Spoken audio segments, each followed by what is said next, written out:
এই ମୋ ଜୀବନରେ ମୋର କୌଣସି ଭଉଣୀ ନାହାନ୍ତି। ସେଇଥିପାଇଁ এই ରାକ୍ଷୀ ପୂର୍ଣ୍ଣିମାର କଥାଟା ମୋତେ ଜମାରୁ ମନେ ପଡ଼ିନି। ହେଲେ ଆଜି ଦିନଠୁ ତମକୁ ନିଶ୍ଚୟ ମନେ ପଡ଼ିଯିବ। ଆସ ଭାଇ, ଆଜି ଦିନଠୁ ମୁଁ ତୁମକୁ ତମ ହାତରେ ରାକ୍ଷୀଟିଏ ବାନ୍ଧିଦେବି ଭାଇ। ତମେ କ'ଣ ମୋ ହାତରେ ରାକ୍ଷୀ ବାନ୍ଧିଦେବ? ହଁ, ତାହେଲେ ଠିକ ଅଛି। ତାହେଲେ ଆସ ଭାଇ, ତମେ ସେଇଠି ଆଗ ବସିଲ, ମୁଁ ତୁମକୁ ବନ୍ଧାପଣା କରି ତମ ହାତରେ ରାକ୍ଷୀଟିଏ ବାନ୍ଧିଦେବି। এই ଦେଖ, এই ଭଉଣୀଟା ମୋ ହାତରେ ରାକ୍ଷୀଟା ବାନ୍ଧିଦେବି। ଆରେ ବାବୁ, ଭଲ ହେବ ରେ ବାବୁ। ଆସ ଭାଇ, ବସ।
सबरा पुत्र सामान्य बामन हो आकाशर चांद को छुआ तोर साहस केମିତି कौन है सामान्य ब्राह्मण हो आकाशर चांद को मो छुईबा चेष्टा करुच्ची।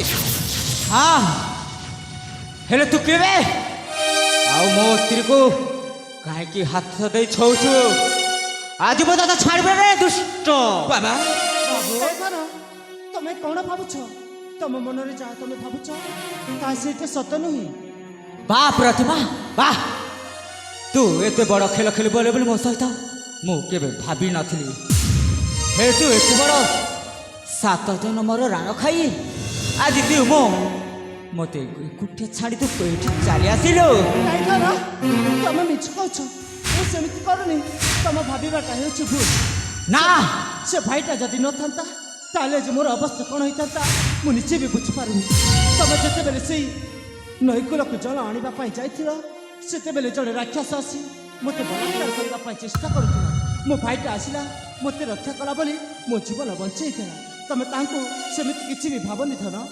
ना तू बेमार सब मिछ कहछ मु जानिछि तू गोटे होछु अलक्षरे तू होछु गोटे कलंकिनी गोटे बेश्या नारी।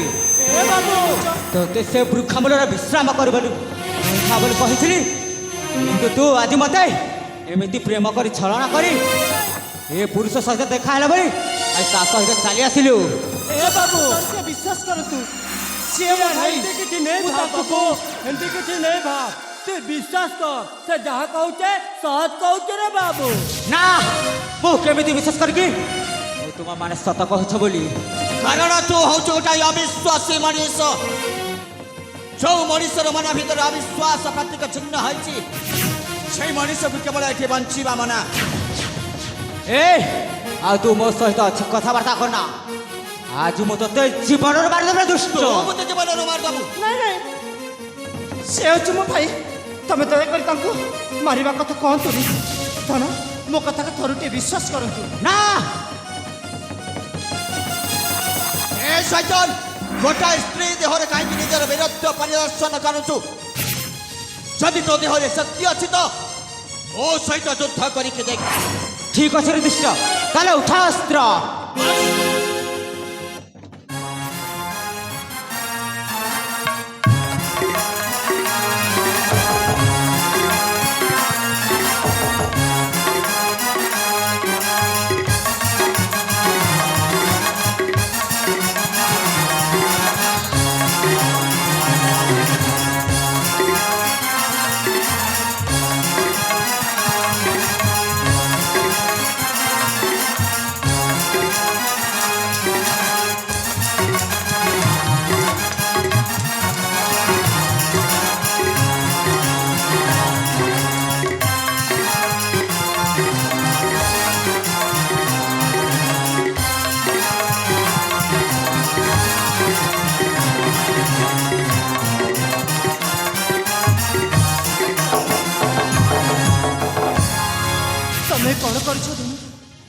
ତମେ କ'ଣ ସତରେ ତମ ପ୍ରତିମା ପ୍ରତି ଟିକେ ବି ବିଶ୍ୱାସ ନାହିଁ?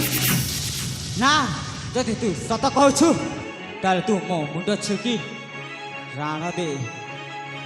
ହଁ ମୁଁ ନିଶ୍ଚୟ ତୁମ ମୁଣ୍ଡ ଅଛି ଶପଥ କରି କହୁଛି। ମୋ କଥାକୁ ବିଶ୍ୱାସ କରନ୍ତୁ ଧର, ମୁଁ ତାଙ୍କୁ ଭାଇ ରୂପେ ଗ୍ରହଣ କରି ନେଇଛି। ତାଙ୍କ ହାତରେ ରାକ୍ଷୀ ମଧ୍ୟ ବାନ୍ଧିବାକୁ ଚେଷ୍ଟା କରୁଥିଲି। ସେଇଟାକୁ ତମେ ଦେଖି ମୋତେ ହାତ ଧରିବେ ବୋଲି କହିଛି। ତମେ ଏମିତି ଭାବୁଛ କାହିଁକି? ମୋ କଥାକୁ ଥରୁଟିଏ ବିଶ୍ୱାସ କରନ୍ତୁ। ତାଙ୍କୁ ମୁଁ କେଉଁ ଆଖିରେ ଆଉ ଦେଖିନି। ହଉ ଠିକ୍ ଅଛି।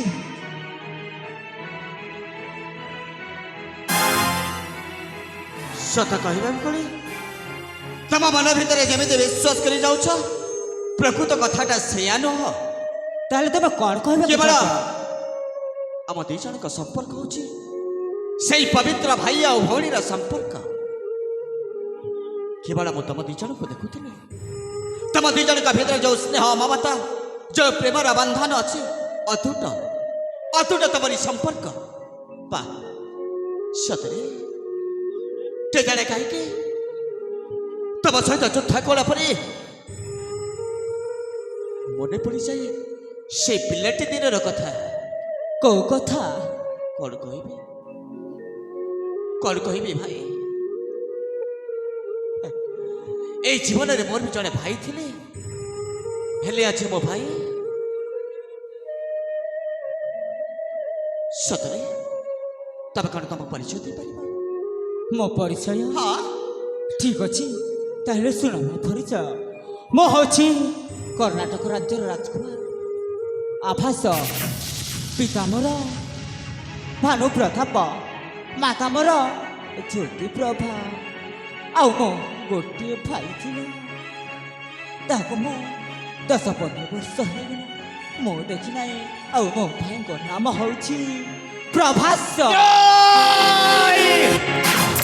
ତମେ ଆଭାସ ହେଇପାରିବନି, ତମେ ମିଛ କହୁଛ। ପ୍ରକୃତରେ ତମେ ଆଭାସ ନୁହଁ। ଯଦି ଆଭାସ ହେଲେ ମରିଯାଇଥିବା ସେ ବ୍ୟକ୍ତିଟା କ'ଣ କେମିତି ବଞ୍ଚି ପାରିବ? ଆଉ ତମେ ମିଛରେ ମୋତେ ସେ ମୋ ଭାଇଙ୍କ କଥା। ହଁ, ମୁଁ ପ୍ରକୃତରେ ମୋ ନାମ ହେଉଛି ଆବାସ। ତୁମେ ଶୁଣିବାକୁ ମୋ ଦୁଃଖର ଘଟଣା। ମୋ ସହିତ ଏତେ ବଡ଼ ଘଟଣା ଘଟିଛି, ମୁଁ କ'ଣ କହିବି ଭାଇ? ତମେ ଶୁଣିବାକୁ ଚାହୁଁଛ ନା? ଗୋଟିଏ ଦିନ ଆମେ ଦୁଇ ଭାଇ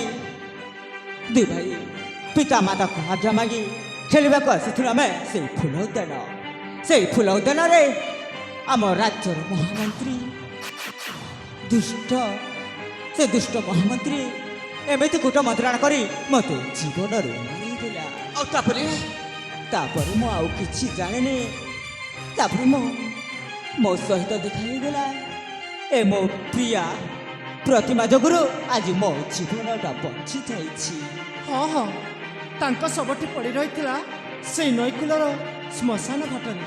ଆମେ ସଖୀ ସହଚରୀମାନେ ପାଦ ଧୌତ କରିବା ପାଇଁ ଯାଇଥିଲୁ। ହଠାତ୍ ଦେଖିଲୁ ତାଙ୍କର ସେଇ ସୁନ୍ଦର ଚେହେରାଟାକୁ।